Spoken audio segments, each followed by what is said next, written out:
ईरानी news agency IRNA के हवाले से बहुत बड़ी खबर है। ईरान का दूसरे दौर की वार्ता से ही इंकार।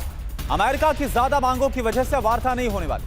यूएस नाकाबंदी तक वार्ता अब नहीं होगी। अब देखिए ये शर्त है, इस्लामाबाद नहीं जाएगी ईरानी डेलीगेशन। होर्मुज नाकाबंदी युद्ध विराम का उल्लंघन है। तो देखिए ईरान की तरफ से कह दिया गया है कि पहले होर्मुज को खोलो और उसके बाद ही कोई बातचीत हो पाएगी।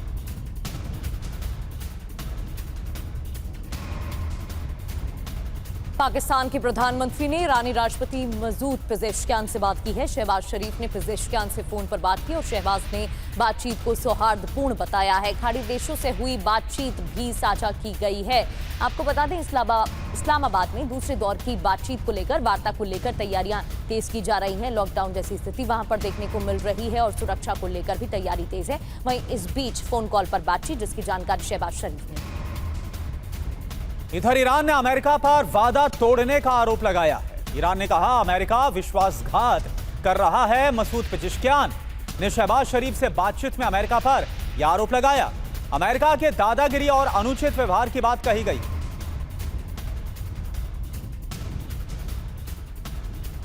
वहीं वार्ता के लिए अमेरिकी डेलीगेशन इस्लामाबाद जाएगा। यूएस डेलीगेशन इस्लामाबाद पहुंचेगा। जेडी वैंस के शामिल होने पर सस्पेंस है। जेडी वैंस शामिल होंगे कि नहीं, इस पर सस्पेंस बरकरार। डोनाल्ड ट्रंप ने पोस्ट में लिखा वैंस नहीं शामिल होंगे। व्हाइट हाउस का दावा दूसरी ओर है कि वैंस शामिल होंगे, वैंस जाएंगे। स्टीव विटकॉफ और जरेड कुशनर भी शामिल हो सकते हैं। तो डेलीगेशन में कौन मौजूद होगा, इसको लेकर अभी स्पष्ट जानकारी सामने नहीं आई है। और वहीं ट्रंप ने ईरान पर एक बार फिर से हमले की धमकी दी। अगर समझौता नहीं हुआ तो करेंगे भीषण हमला, यह ट्रंप की तरफ से कहा गया। हम पूरे ईरान को उड़ा देंगे इस बार। पावर प्लांट और सभी जो ब्रिजेस हैं, पुल है, उन सबको तबाह कर देंगे। यह डोनाल्ड ट्रंप की फिर से वही धमकी जो पहले भी सुनने को मिली।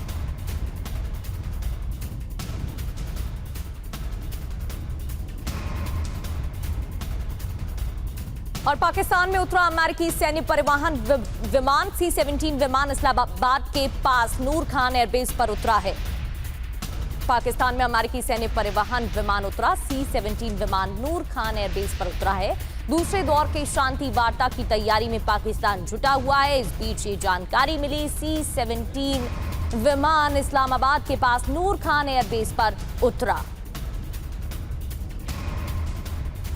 तो ईरान यूएस वार्ता पर अब संदेह बन चुका है। ईरान का दूसरे दौर की वार्ता से ही साफ तौर पर इंकार। ईरान अपना डेलीगेशन भी पाकिस्तान नहीं भेजने वाले, यह भी उसने कह दिया। ईरान ने कहा नाकाबंदी तक वार्ता संभव नहीं होगी। नाकाबंदी को ईरान ने सीज फायर का उल्लंघन माना। अमेरिकी डेलीगेशन इस्लामाबाद जा सकता है, यह खबरें आ रही है। स्टीव विटकॉफ और जैरेड कुशनर के जाने की चर्चा है। उपराष्ट्रपति जेडी वैंस के इस्लामाबाद जाने पर अब सस्पेंस बना हुआ है। पाकिस्तान के प्रधानमंत्री शहबाज शरीफ की ईरान के राष्ट्रपति मसूद पेजेश्कियान से बात भी हुई है। शहबाज ने पेजेश्कियान से फोन पर बात की है। संजय सोई सर, अब तो यहां पर साफ तौर पर समझ में आ रहा है कि डोनाल्ड ट्रंप इस वक्त ज्यादा जोर देते हुए नजर आ रहे कि किसी तरह से तो बातचीत हो जाए और अमेरिका से डेलीगेशन आएगा, यह सब कुछ बता दिया गया है। लेकिन ईरान ने बोल दिया है कि जब तक ब्लॉकेड अमेरिका का स्टेट ऑफ होर्मुज पर रहेगा तब तक हम कोई बात नहीं करेंगे। तो आपको क्या लगता है कि अमेरिका झुकने वाला है जो ईरान की ये मांग है? और अगर अमेरिका ये नहीं करेगा तो फिर तो आपको क्या लग रहा है कि दूसरे दौर के अब हम जंग देखेंगे? बिल्कुल करना। देखिए यहाँ पे दो तीन चीज़ें मुझे जो नज़र आ रही है, जो भी आपकी न्यूज़ है, एक तो यह है कि अमेरिका की डिमांड काफ़ी स्ट्रॉन्ग है और वो धमकी देख के कह रहा है भैया जो मेरी लाइन है इस पर तुमने साइन करना है, तुम यूरेनियम मुझे दे दो, मिसाइल अपनी ख़त्म कर दो, तुम अपना सेना का कम कर दो। तो ये सब चीज़ें ईरान को मंजूर नहीं है। कहीं ना कहीं ईरान भी एक देश है और उसने जिस प्रकार से भी मुकाबला किया, 8वां हफ्ता आ रहा है अभी जंग चलते हुए, और खड़ा हुआ है, ये अभी भी बिल्कुल हमला करने में सक्षम है। अभी भी किसी को पता नहीं उनके पास कितनी मिसाइल और कितने ड्रोन बचे हुए हैं और शायद अभी भी और बनाते जा रहे होंगे। ये सब देखते हुए आज अमेरिका की भी देखिए हालत क्या है। 43 जहाज तो गिर चुके हैं, जिसमें 24 तो ड्रोन्स हैं और बाकी अच्छे फाइटर जहाज, रिफ्यूलिंग जहाज का अमेरिका का काफ़ी नुकसान हुआ। इस समय में दोनों की तैयारी काफ़ी, अगर आप किसी की कनपट्टी पर गन रख के बोलो कि तुम यहाँ पर साइन करोगे तो ईरान जैसा देश मानने वाला नहीं है। ये वेनेजुएला या और कोई इस तरह का छोटा मोटा देश नहीं। आज तो अमेरिका की छोटे छोटे देश भी मानने को तैयार नहीं है। नेटो के जो छोटे छोटे देश अमेरिका के साथ खड़े होते थे, उन्होंने भी उसको झंडी लाल झंडी दिखा दी कि आप हमारी बेसिस का इस्तेमाल मत कीजिए, आप हमारा इस्तेमाल मत कीजिए।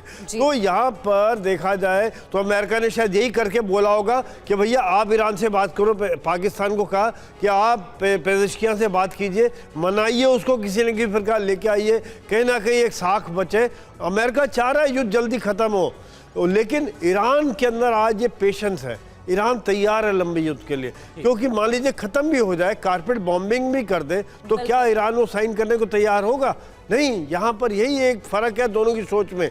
अगर अमेरिका सोचता है कि ईरान भी मेरे जैसे सोच रहा है, मान लीजिए अमेरिका में टॉप लीडरशिप चली जाती, उनकी सेनाएं खत्म हो जाती, तो अमेरिका साइन कर देता शायद। लेकिन ईरान और अमेरिका दोनों की देश की सोच में फर्क है, दोनों देशों के लड़ने के तरीके में फर्क है, दोनों की विचारधारा में फर्क है, जिसको अमेरिका को समझना पड़ेगा और उसी हिसाब से इनको बातचीत करनी चाहिए। बिल्कुल सर, और तभी टेबल पर जब बातचीत होगी तो किसी मुद्दे पर सहमति बन पाएगी, क्योंकि पिछले राउंड में तो देखा कि बातचीत बेनतीजा साबित हुई और एक भी ऐसा कोई मुद्दा नहीं था जिस पर सहमति बनी हो।